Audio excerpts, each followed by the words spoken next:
नमस्कार, मैं अशोक कुमार पांडे और स्वागत है आपका टीसीएच पर। आज मैं एक ऐसे इलाके की बात करने जा रहा हूं, एक ऐसे जुल्म की बात करने जा रहा हूं जिस पर आमतौर से खामोशी है, जिस पर बहुत ज्यादा बात हो नहीं रही है। दुनिया जिस पर खामोश है और हमारे अपने मुल्क में, हिंदुस्तान में, जबकि हमारे पड़ोस का मामला है, बिल्कुल खामोशी है, इस पर कहीं कोई चर्चा नहीं है। जी हां, मैं बात कर रहा हूं पाकिस्तान के हिस्से वाले जम्मू कश्मीर का, जिसको हमारी भाषा में भारत में पीओके कहते हैं, पाकिस्तान ऑक्युपाइड कश्मीर। वैसे ही जैसे हिंदुस्तान के साथ जो कश्मीर है उसको पाकिस्तान में कहा जाता है India occupied Jammu and Kashmir. क्यों कहा जाता है आप जानते हैं।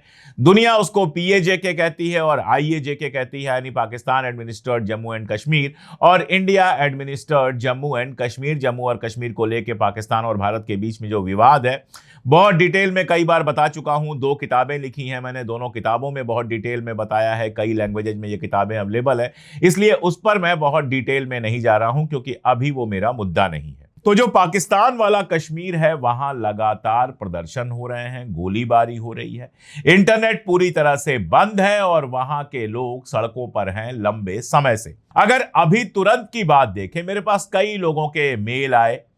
कई लोग जो विदेशों में रहते हैं, लंदन में रहते हैं, दूसरी जगहों पर रहते हैं, लेकिन रहने वाले उसी इलाके के हैं।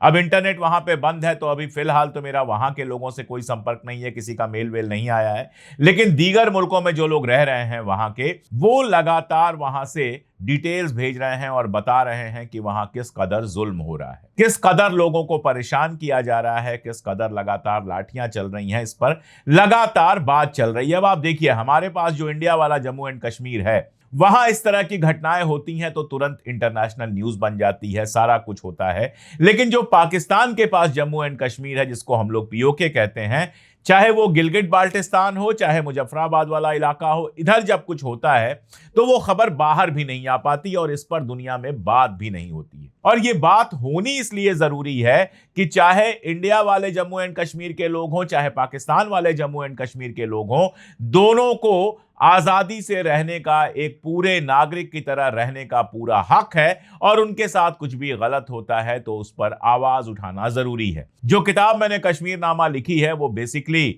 कश्मीर घाटी पर है, वैली ऑफ कश्मीर पर है। लेकिन पाकिस्तान के पास जो कश्मीर है, उस पर भी मैंने एक चैप्टर लिखा है, आजाद कश्मीर या अजाब कश्मीर। वो कश्मीर आजाद है, जैसा कि पाकिस्तान दावा करता है, उसको आजाद कश्मीर कहता है वहां तो अपने प्रधानमंत्री हैं, वजीर आजम हैं, वहां अपने प्रेसिडेंट हैं, वहां की अपनी असेंबली है, तो वो आजाद है। अब वो कितना आजाद है और कितना पाकिस्तान ने उसको अजाब बना के रखा है, इस बात को समझना बहुत जरूरी है। और इसीलिए उन सारे लोगों ने जब कहा तो मैंने कहा ठीक है, कोई अगर आवाज नहीं उठा रहा तो कम से कम मैं आवाज उठाऊंगा। पाकिस्तान के हिस्से में जो कश्मीर है, उसमें जो कुछ इन दिनों चल रहा है, वो बाकायदा वहां जो लोग आंदोलन कर रहे हैं, उन्होंने एक प्रेस ब्रीफ भी जारी की है, उसका भी जिक्र करूंगा। लेकिन अभी जो खबरें मेरे पास आई हैं, उन खबरों पर पहले बात मैं कर लूं। 8 जून की खबर बड़ी है। हालांकि 8 जून से मामला शुरू नहीं होता है, मामला शुरू होता है मई 2024 से, 1 मई 2024 से। लेकिन 8 जून 2026 को रावलकोट में ज्वाइंट अवामी एक्शन कमेटी JAAC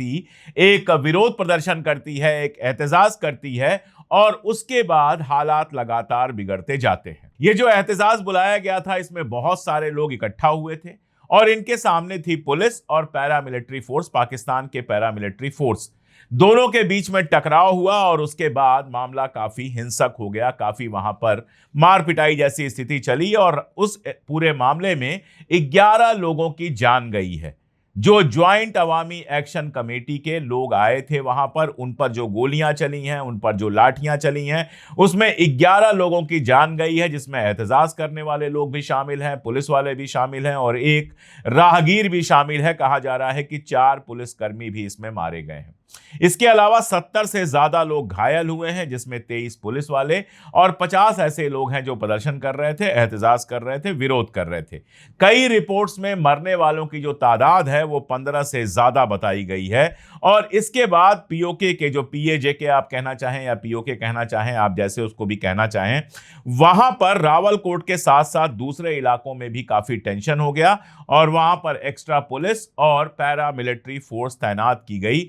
और उसके बाद धीरे धीरे रावलकोट से निकलकर पूरे इलाके में जिसको आजाद कश्मीर पाकिस्तान कहता है और हम पाकिस्तान ऑक्युपाइड कश्मीर कहते हैं, उस पूरे इलाके में बवाल फैल गया, टेंशन फैल गया और 9 जून को पूरे इलाके में बंद के लिए अपील की गई और पूरा इलाका बंद रहा। कई शहरों में एहतजाज हुआ, रैलियां हुई और हड़तालें भी शुरू हो गई। अब अगर देखा जाए कि इसके पीछे क्या है, आखिर ये लोग क्या डिमांड कर रहे हैं। देखिए, मैं आपको एक बात बताऊं कि पाकिस्तान कहता तो है, कश्मीर जो उसके पास है उसको आजाद कश्मीर कहता तो है, लेकिन अगर आप उसका आईन देखेंगे, अगर आप उसका संविधान देखेंगे तो उसमें एक चीज है, वो ये है कि अगर आप पाकिस्तान के साथ कश्मीर के मर्जर के सपोर्ट में नहीं हैं, अगर आप आजाद कश्मीर के डिमांड करते हैं, आजाद कश्मीर कहता है उसको, लेकिन आईन में जो लिखा है उसको देखिए और समझिए कि क्या तमाशा है वहां पर। तो वो कहते हैं कि अगर आप आजाद कश्मीर के सपोर्ट में हैं, अगर आप हिंदुस्तान और पाकिस्तान दोनों के पास जो कश्मीर है उसको मिलाकर एक नया आजाद कश्मीर बनाना चाहते हैं, तो आप वहां चुनाव नहीं लड़ सकते। वहां चुनाव लड़ने के लिए एलिजिबिलिटी है कि आप मुसलमान हो, मुसलमान मर्द हो, औरतें वहां प्रधानमंत्री नहीं बन सकती, मुसलमान मर्द हों और साथ में आप पाकिस्तान के साथ मर्जर के लिए तैयार हों। आपका सारा जोर इस बात पे हो कि कश्मीर का पाकिस्तान के साथ मर्जर हो जाए। अब जो हिस्सा पाकिस्तान के पास है कश्मीर का वो तो है ही, जो हिंदुस्तान के पास कश्मीर है उसका भी मर्जर पाकिस्तान में हो जाए। ये अगर आप डिमांड करते हैं, अगर इस डिमांड के हक में हैं, तभी आप वहां पर चुनाव लड़ सकते हैं और वहां के प्राइम मिनिस्टर बन सकते हैं। अब इसका मतलब क्या है कि कहो भले आजाद कश्मीर, लेकिन आप चाहते यही हो, आपका मकसद यही है कि कश्मीर पाकिस्तान का हिस्सा बन जाए और यह बात बिल्कुल क्लियर है। अब दिक्कत तब होती है जब अंदर से अपनी डिमांड्स उठती हैं, अपने हक की डिमांड्स उठती हैं। जब कश्मीर के लोग, वहां के कश्मीर के लोग अपने हक की बात उठाते हैं, तब सारी दिक्कत होती है और इसीलिए वहां की असेंबली में बाहरी लोगों के आने के लिए रास्ता बनाया जा रहा है। वहां की असेंबली में डिमांड यह किया जा रहा है, 45 सीट है वहां पर, और डिमांड यह किया जा रहा है कि 12 सीटें वहां की रिजर्व कर दी जाएं, इस नाम पर कि जो शरणार्थी हैं, जो रिफ्यूजी हैं, उन रिफ्यूजियों के लिए 12 सीटें रिजर्व कर दी जाएं। और ये जो रिफ्यूजी सो कॉल्ड है, ये इस इलाके के नहीं है जिसको पाकिस्तान आजाद कश्मीर कहता है, उस इलाके के नहीं है, बाहर से आए हुए हैं। यानी अपने लोगों को, जो पाकिस्तान के दीगर इलाकों से हैं, उन लोगों को यहां की असेंबली में भरने की कोशिश चल रही है, और वो भी 1-2 सीटें नहीं, 45 में से सीधे 12 सीटें, यानी तकरीबन आप कह सकते हैं 20% से ज्यादा सीटें रिजर्व की जा रही हैं बाहरी लोगों के लिए, जिसकी वजह से यह गुस्सा भड़का है। लेकिन यह अकेला मामला नहीं है, इसको समझना पड़ेगा। 1 मई 2024 को लॉन्ग मार्च निकला था, जिसमें यही ज्वाइंट अवामी एक्शन कमेटी थी, इसने मुजफ्फराबाद के लिए 11 से 13 मई के लिए एक लंबा मार्च निकाला था विरोध करते हुए, और जिसमें भी क्लैशेस हुए थे। जो पुलिस और पाकिस्तान के सुरक्षा बल हैं, जो वहां के फेडरल रेंजर्स हैं, उनके साथ इनकी भिड़ंत हुई थी, और इसमें भी 3 लोग मारे गए थे अवामी एक्शन कमेटी की तरफ से, और 1 पुलिस ऑफिसर मारा गया था। हालांकि कुछ रिपोर्टें कहती हैं कि 5 लोग मारे गए थे, लेकिन 4 के मरने की खबर कंफर्म है, और 1000 लोग लगभग घायल हुए थे।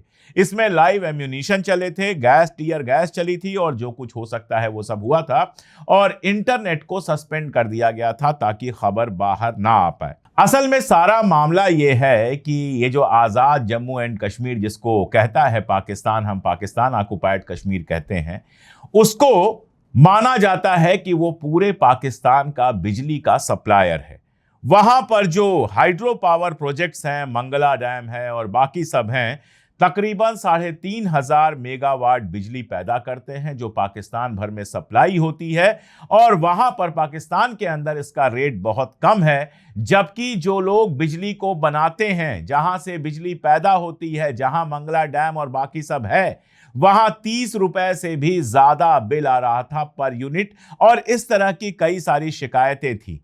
आटे को लेकर, फ्लोर जिसको बोलते हैं, आटे को लेकर, आटे का दाम बहुत ज्यादा हो गया था, इलेक्ट्रिसिटी बिल बहुत ज्यादा हो गया था। इन सब को लेकर ही मई 2023 से लगातार आंदोलन चल रहा था और 2023 के आखिर तक ये ज्वाइंट अवामी एक्शन कमेटी बनती है, जिसके बारे में मैंने आपको बताया कि 1 मई 2024 को लॉन्ग मार्च निकला। जब यह विरोध हुआ तो 23 बिलियन रुपए या 83 बिलियन डॉलर का एक सब्सिडी पैकेज दिया गया और जिसके बाद वहां पर बिजली का बिल वगैरह कम हो गया और आटे का दाम भी 20 किलो का 1000, यानी आप समझ सकते हैं कि 50 रुपए किलो आटे का दाम भी तय किया गया। यहां पे जो आजाद जम्मू एंड कश्मीर कहते हैं वहां पर इसको तय किया गया, यानी थोड़ी सी शांति आई। लेकिन सितंबर अक्टूबर 2025 तक फिर से एक बार बवाल शुरू होता है और वहां पर ये जो ज्वाइंट एक्शन कमेटी है, ज्वाइंट अवामी एक्शन कमेटी है, वो एक लॉकडाउन लगा देती है। वहां पर एक तरह से जो हमारे यहाँ हिंदुस्तान में कहते हैं हड़ताल और बंद शुरू हो जाता है और फिर एक बार बवाल होता है जिसमें 12 लोग मारे जाते हैं, 100 से ज्यादा घायल होते हैं और उसमें कई पुलिस वाले भी घायल होते हैं। 4 अक्टूबर 2025 को जो पाकिस्तान की गवर्नमेंट है और जो इनके जिसको आजाद कश्मीर कहते हैं वहां की जो गवर्नमेंट है, उनके बीच में एक एग्रीमेंट होता है जिसको कहा जाता है मुजफ्फराबाद एग्रीमेंट। ऐसा लगता है कि इसके बाद चीजें शांत हो जाएंगी, जिन लोगों के ऊपर आरोप थे और बाकी सब थे वो वापस ले लिए गए। लेकिन 3 जून 2026 को फिर से एक बार बवाल शुरू होता है और ये बवाल शुरू होता है इसी बात पर कि जम्मू कश्मीर जो वहां का है, जिसको पाकिस्तान एडमिनिस्ट्रेटेड जम्मू एंड कश्मीर हम कहते हैं, वहां पर 12 सीटें, 45 में से 12 सीटें बाहरी लोगों के रिजर्व करने की बात है। इनमें से ज्यादातर के बारे में यह कहा जा रहा है कि जो भारत वाला कश्मीर है, यहां से जो लोग वहां गए हैं उनको चुनाव लड़ाने की बात है। दरअसल जब भारत में आतंकवाद अपने पीक पर था तो ये जो इलाका है जिसको ये आजाद जम्मू एंड कश्मीर कहते हैं, हम पाकिस्तान ऑक्युपाइड जम्मू एंड कश्मीर कहते हैं, वहां पर मुजफ्फराबाद और उसके आसपास बहुत सारे कैंप लगाए गए थे जहां जो यहां से कश्मीरी जाते थे हथियार की ट्रेनिंग लेने के लिए, जिनको जिहादी और आतंकवादी कहा जाता था, वो वहां पर ट्रेनिंग लेते थे और वहां से ट्रेनिंग लेकर हिंदुस्तान लौटते थे, हिंदुस्तान वाले कश्मीर में लौटते थे और सारा कुछ करते थे। इनमें से बहुत सारे लोग ऐसे हैं जो गए और फिर लौट कर नहीं आए, बहुत सारे लोग जिनके ऊपर हिंदुस्तान में केसेस चल रहे हैं, बहुत सारे लोग जिनको यह डर है कि हिंदुस्तान लौट के आएंगे तो गिरफ्तार हो जाएंगे, वो धीरे धीरे वहां पर जाकर ही बस गए। यानी बेसिकली वहां के नहीं है, लेकिन ये आए हैं जम्मू और कश्मीर, जो हमारा जम्मू और कश्मीर हिंदुस्तान का है, वहां से गए हुए हैं। इन लोगों के नाम पर 12 सीटें रिजर्व करने की बात चल रही है और कहा जाता है कि ये सारे लोग पाकिस्तान के पक्के सपोर्टर हैं। जाहिर है कि ज्यादातर हिजबुल मुजाहिदीन और ऐसे जो संगठन थे, ऐसी जो तहरीकें थी, उनके साथ जुड़े हुए थे जो कश्मीर के पाकिस्तान में मर्जर का समर्थन करते थे। तो उनके माध्यम से वैसे भी वहां की जो असेंबली है उस पर पाकिस्तान का कब्जा है ही, पाकिस्तान सपोर्टर्स का कब्जा है ही, लेकिन उसको और मजबूत करने के लिए उनके माध्यम से पाकिस्तान सरकार 12 अपने लोगों को, जो पक्के उसके लोग हैं, जो आर्मी के लिए काम करेंगे, क्योंकि ज्यादातर जो ट्रेनिंग वगैरह के लिए गए थे इनडायरेक्टली आर्मी जो पाकिस्तान की थी वही ट्रेन कर रही थी, वो पूरी अलग कहानी है। तो उन लोगों को किसी भी तरह से वहां के विधानसभा के अंदर घुसाने का मामला है। मई 2026 से जो यह आंदोलन चल रहा था, 27 जुलाई को इलेक्शन की डेट घोषित की गई और उसके बाद से ही यह आंदोलन शुरू हो गया। 7 जून तक इनको उम्मीद थी कि शायद सुप्रीम कोर्ट इनके हक में फैसला दे दे। 7 जून को जो फैसला आया वो पूरी तरह से इनके खिलाफ आया। पाकिस्तान की सुप्रीम कोर्ट ने कहा कि कहीं कोई दिक्कत नहीं है, अगर 12 सीटें रिजर्व हो रही हैं तो उसको हम रोकेंगे नहीं। उसके बाद यह हो गया कि कोर्ट के अंदर बहस करने से कोई फायदा नहीं होगा, जो लड़ाई लड़नी है वो सड़क पर लड़नी है।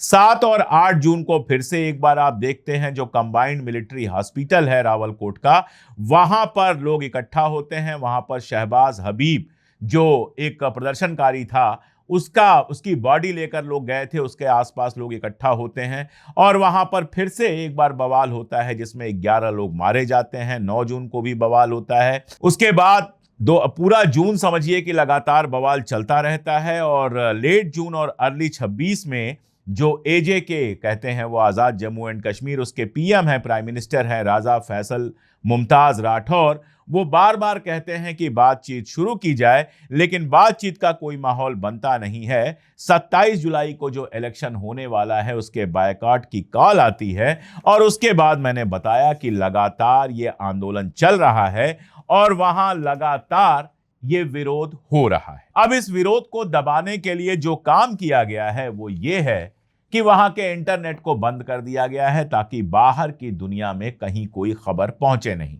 बहुत ज्यादा पुलिस और आर्मी लगाई गई है और ये पुलिस और आर्मी जो है वहां पर जो भी विरोध करने की कोशिश कर रहा है उसके साथ सख्ती कर रही है। लोगों को गिरफ्तार किया जा रहा है, लोगों को मारा जा रहा है और ये सारा कुछ हो रहा है। जिन्होंने मुझे मेल किया है वो लोग कह रहे हैं कि रोज हमारे लोग मारे जा रहे हैं, लेकिन दुनिया पूरी तरह से खामोश बैठी हुई है। यह भी कोशिश की गई कि सारा का सारा ठीकरा हिंदुस्तान के ऊपर फोड़ दिया जाए कि हिंदुस्तान ये सब करा रहा है। जो भारत के विदेश मंत्रालय के प्रवक्ता हैं रणधीर जायसवाल, उन्होंने कहा कि इसमें भारत का कहीं कोई हाथ नहीं है और जाहिर सी बात है कि बाहर से भी दिख रहा है। इसके अलावा भी कई बार वीडियोस वहां आते रहते हैं जो बताते हैं कि जहां इस इलाके के जो संसाधन हैं, इस इलाके के पानी का, इस इलाके के मजदूरों का, इस इलाके की बाकी सारी चीज़ों का इस्तेमाल पाकिस्तान में किया जाता है और ज़बरदस्त किया जाता है, वहीं इस इलाके के उस तरह के डेवलपमेंट की कोई कोशिश नहीं की गई जो वहां पर डेवलपमेंट होना चाहिए था। बाकी मामलों को छोड़ दें तो कोई भी दोनों इलाकों, जो भारत के पास कश्मीर है और जो ये कश्मीर है, इन दोनों के बीच में फर्क देख सकता है कम से कम डेवलपमेंट सेक्टर में। बाकी तो जो है वो है ही। और इसलिए वहां के लोगों में अगर एक गुस्सा है तो ये बहुत नॉर्मल सा गुस्सा है और पाकिस्तान सरकार किसी भी हालत में जो सीट उसने रिजर्व की है उससे पीछे हटने को तैयार नहीं।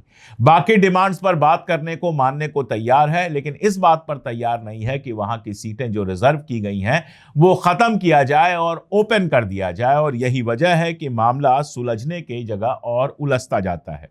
15 जुलाई को इकोनॉमिक टाइम्स की जो रिपोर्ट आई है वो ये बता रही है कि इस इलाके में हालात और ज्यादा खतरनाक हो गए हैं। तकरीबन 1.5 लाख, एक आध लोग नहीं, 1.5 लाख लोग रावलकोट में इकट्ठा हुए हैं और मुजफ्फराबाद की तरफ मार्च की तैयारी कर रहे हैं। लगातार एहतजाज करने वालों और जो सिक्योरिटी फोर्स है उनके बीच में झड़प हो रही है।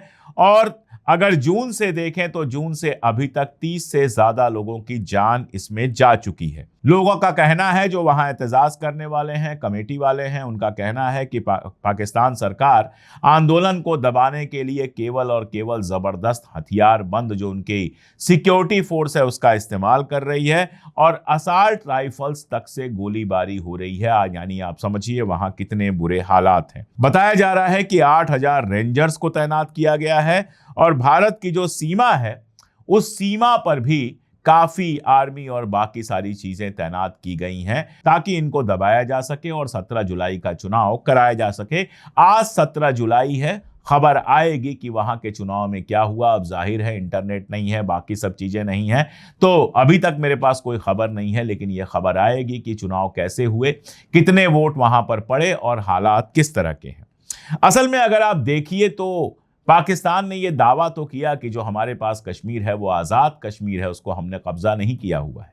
लेकिन चाहे वो गिलगिट बाल्टिस्तान का इलाका हो चाहे ये वाला इलाका हो, दोनों के साथ लगातार अन्याय हुआ है। गिलगिट बाल्टिस्तान के साथ आप देखिए शिया बहुल इलाका था, वहां लगातार बाहरी लोगों को भेजा गया। एक वक्त ऐसा था जब रोज दंगे वहां पर होते थे, अलग अलग इलाके बने हुए थे, कभी भी दंगे हो जाते थे।